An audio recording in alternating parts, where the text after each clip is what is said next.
Кыргыз-Тажик чекарасында чыккан жаңжалдан жаракат алып Бишкекке алынып келинген 10 адамдын абалы туруктуу. Бүгүн президент Сооронбай Жээнбеков номер 4 клиникалык ооруканасында атышуудан ок тийип дарыланып жаткан жарандардан кабар алды.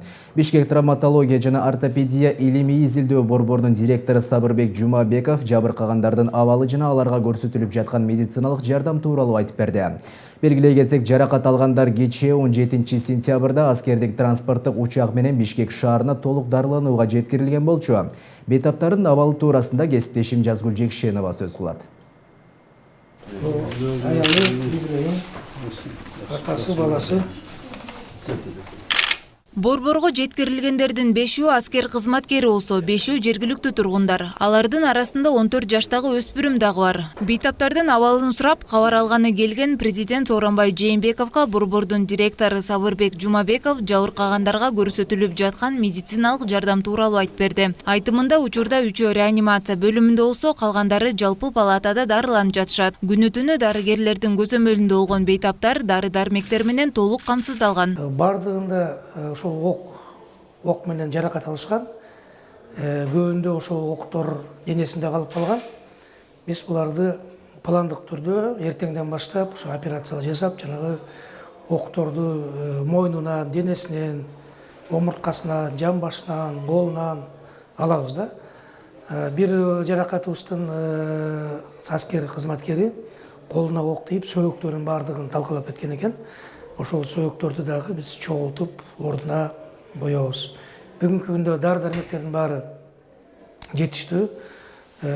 Министерство тарабынан бизден жардам берилип атат. Эч кандай мындай бир кыйынчылыктар жок. Бардыгына биз жардам беребиз, кудайыбыз. Президент Сооронбай Жээнбеков жабыркагандардын баарына тезирээк сакайып кетишин каалап, дарыгерлерге ыкчам чараларды көргөндүгү үчүн ыраазычылык билдирди.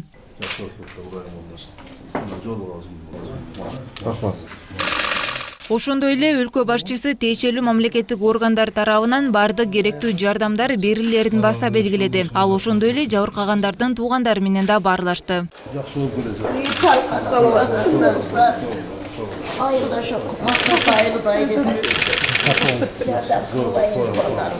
Жардам болот, карашат.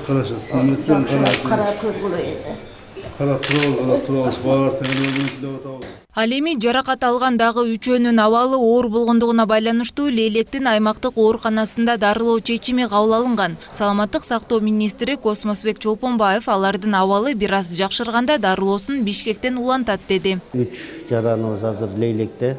Алар ошол 16-күнү эле тез жардам иштеп, ошо түнү бою биздин ошо жериндеги доктурлар жана максаттан Лейлек алып келишип, ошол жерден тез ара жардам кылып, операцияларды кылышты. Көчөдөгү ушу Оштон дагы биздин эре хирургдар барып, бир балабызга операция кылды. Бүгүнкү абалдары мындай биздин медициналык тил менен айтканда оор туруктуу. Эгер азыр алардын абалдары ичине жакшы болгондо, аларды Бишкекке алып келебиз. Бардык жабыркаган биздин жарандарга биздин медициналык бүт кызматтар, лабораториялык, диагностикалык жана дары-дармек менен биздин мамлекет тарабынан, биздин медициналык органдар тарабынан толук камсыз болот. Белгилей кетсек, 16 сентябрда Кыргыз-Тажик мамлекеттик чекарасында чыр чыгып ок атылган. Анын кесепетинен бир аскер каза болуп, 13 киши жаракат алган. Жаңжалдын чыгышына чекарага жакын жердеги такталбаган аймакка тажик жарандары курулуш иштерин баштаганы себеп болгон. Азыркы тапта абал туруктуу. Кечээ 17 сентябрда Кыргыз-Тажик өкмөт башчылары жолугушуп, чекараны тактоо иштерин күчөтүү жана маселелерди тез арада жөнгө салуу боюнча сүйлөшкөн болчу. Жазгүл Жекшенова, Нурдан Карыпбеков, Пирамида.